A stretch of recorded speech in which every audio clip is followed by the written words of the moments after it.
әлемге ашылған қақпа оқ астында қалды. Ресей Одесса облысына зымырандар мен дрондармен жаппай соққы беріп, тек инфрақұрылымды ғана емес, жаһандық азық-түлік қауіпсіздігін нысанаға алды. Портты қала түнгі шабуылдардан теңселіп тұрғанда, ендігі сұрақ: Ресей шабуылды тоқтата ма емес, Одесса тағы қанша соққыға төтеп бере алады? Соңғы 48 сағатта жағдай шегіне жетті.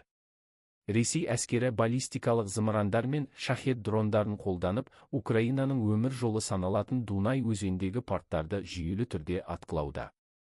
Жергілікті биліктің хабарлауынша, астық қоймалары мен энергетикалық желілерге үлкен зақым келген. Қысқы суық түсіп жатқанда мыңдаған адам жарықсыз қалды.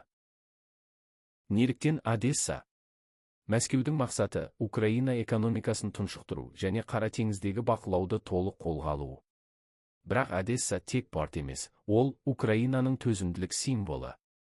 Үздіксіз соғылған дабылға қарамастан, астық дәлізі батыстық әуе шабуылына қарсы жүйелердің қорғауымен аса қауіпті жағдайда жұмысын жалғастыруда. Халықаралық қауымдастық бұл соққыларды жаһандық азық-түлікке жасалған соғыс деп айыптады.